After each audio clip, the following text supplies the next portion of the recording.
Google Maps was launched back in 2005, and since then it has become one of the most popular services providing GPS-based directions. Following Google Maps' success, Google Street View was launched in 2007, providing an even more in-depth view of the world around us, allowing us to virtually walk down the streets of nearly any location available on Google Maps. However, this opened the doors to some pretty disturbing imagery. Today, we're going to take a look at 5 terrifying places on Google Maps. Number 5. Ariel Castro House.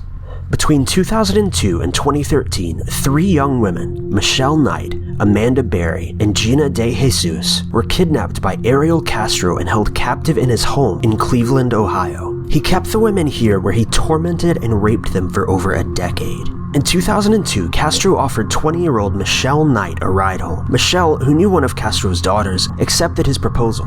However, he didn't take her home. Instead, he drove her to his own house where he captured her and raped her. Michelle would be Castro's captive for the next 11 years. In 2003, Castro offered to drive Amanda Berry, who was 16 at the time, home from her job at Burger King. Much like Michelle, Amanda knew Castro's children and got into his car. She was also kidnapped, assaulted, and held captive. Castro repeated this scenario once again in 2004 with the 14-year-old Gina De Jesus, who was a close friend of his daughter Arlene. Castro kept the women chained in his basement for over 10 years before moving them to a barricaded room upstairs. Amanda eventually became pregnant, which had actually happened several times, though Castro would typically starve and beat her until she miscarried. But this time, he allowed her pregnancy to come to term, forcing her to give birth inside of a plastic swimming pool. While holding the women captive in his home, Castro portrayed a seemingly normal outside life. Family members still came to visit him, though he locked them from going into the basement or other parts of the home. He continued to work as a school bus driver until November of 2012, and played bass guitar with local musical acts. Castro even attended ceremonies for Gina De Jesus, where he met with distraught members of her family. On May 6, 2013, Amanda managed to escape from Castro's house, where she and her child fled to a neighbor's house to phone the police. Police quickly freed the other women and arrested Castro the same day. In July of 2013, Castro agreed to a plea deal that spared him the death penalty. On July 26th, he pled guilty to 937 charges of kidnapping, rape, and even murder due to Amanda's miscarriages. On August 1st, 2013, Castro was sentenced to life in prison without the possibility of parole, plus an additional 1,000 years. In a drastic turn of events, Castro was found hanged in his prison cell on September 3rd, 2013. After prison medical staff tried unsuccessfully to resuscitate him, he was transported to the Ohio State Medical Center, where he was pronounced dead. You may be asking, what does any of this have to do with Google Maps? Well, in August of 2009, when this Google Maps photo was taken, the girls were still inside the house. Number 4. Village of the Dolls. Tucked away in the hidden valleys of Shikoku, Japan, is a village by the name of Nagoro. Its remote location has led its residents to leave in search of bigger cities and in search of work. This town doesn't even have its own general store, so there's little reason for immigration. Because of this, as residents of the village die, there's no one left to take their place, forcing the village of Nagoro to slowly die out. 11 years ago, Ayano Tsukimi returned to her home in Nagoro. Faced with the constant departures of loved ones and neighbors, she devised a plan. She populated the village with dolls, each representing a former member who moved away or passed. Around 350 of these dolls now reside in and around Nagoro, replacing most of those that have died or abandoned the village years ago. In a recent documentary titled The Valley of the Dolls, Fritz Schumann explored Tsukimi's world, highlighting the time and craftsmanship that goes into making the dolls.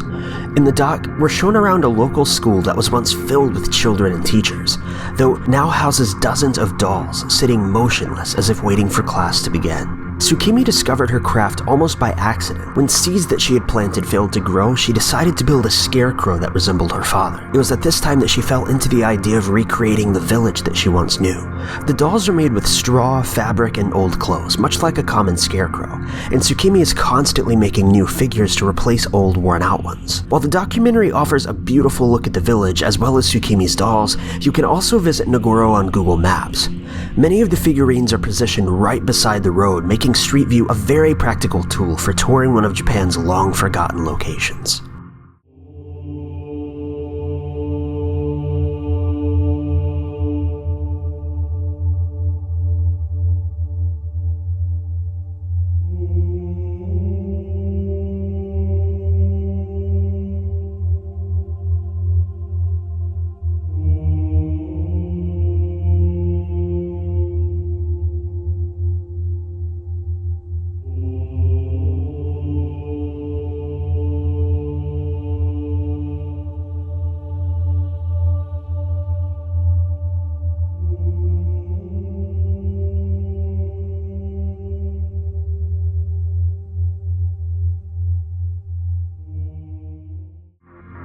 Number 3.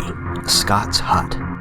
Scott's Hut is a building located on the north shore of Cape Avens on Ross Island in Antarctica. It was built in 1911 by the British Antarctic Expedition. Scott's Hut was prefabricated in England before being brought to its current location by boat. The hut was used until 1917 by the Ross Sea Party. The men eventually traveled too far north and were unable to return to the hut, leaving it untouched since 1917. However, in 1956, U.S. expeditioners dug the hut out of the snow and ice. It was found to be in a remarkable state of preservation and contained artifacts from both the British Antarctic Expedition as well as the Ross Sea Party expedition. While some items were taken away as souvenirs, this hut basically looks the exact same way it did in 1917. Number 2. Axe murder solved using Google Maps. A man phoned the police after finding a pretty terrifying scene on Google Maps. The Google Maps car photographed this disturbing scene from multiple angles as it traveled down Giles Street in Leith, Edinburgh, showing a man seemingly being murdered from a distance and his assailant casually walking away from the scene.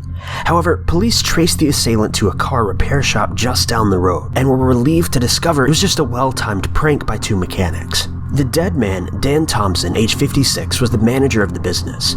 He told The Independent how he and Gary Kerr, a 31-year-old mechanic, decided to have some fun when they saw the streetcar approaching in August of 2012. It was in the spur of the moment, Mr. Thompson said.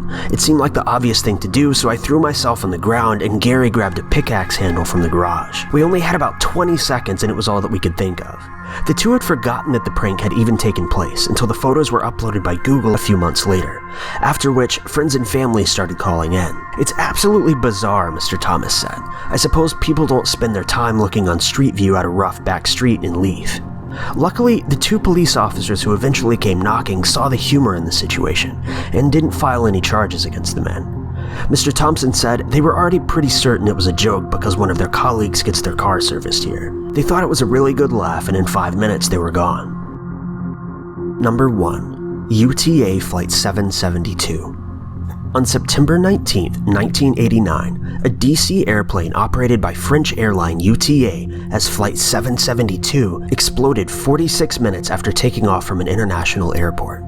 The explosion blew apart the plane over the Sahara Desert, killing 155 passengers and 15 crew members. An investigation by the International Civil Aviation Organization determined that the deadly explosion had been caused by a bomb placed in a suitcase which was stored in the forward cargo hold. 6 Libyans were eventually tried and convicted for their participation in the bombing. The motives behind the bombing are somewhat uncertain. They have generally been ascribed to the desire for punishing France due to the country's opposition to Libyan intervention in Chad's civil war. The Paris Azi court awarded the families of the UTA bombing victims amounts ranging from $4,000 to $40,000 each, and a private association representing the victims' families put together a separate settlement with the Gaddafi International Foundation for Charity Associations in 2004 for $170 million. Meaning $1 million for each of the 170 victims. As well, in 2008, Libya paid $1.5 billion into a fund to compensate the relatives of the people killed in several terrorism-related events, including the UTA Flight 772 bombing. In 2007, using compensation funds paid by the Libyan government, a private organization oversaw the construction of a memorial to the victims shown above, made of dark rocks which form the shape of a DC-10 inside of a compass. It was constructed by 100 people working largely by hand under the desert sun. The life-size silhouette of the aircraft lies inside a circle more than 200 feet in diameter, created using dark stones set into the sand. Surrounding this circle are 170 broken mirrors, representing those who died, and arrows marking the points of a compass. At the north point, part of the right wing of the DC-10 has been erected as a monument with a plaque commemorating the victims. Thank you guys so much for watching. If you liked this video, be sure to click that like button. Also, don't forget to subscribe and check out our channel for all of our future videos.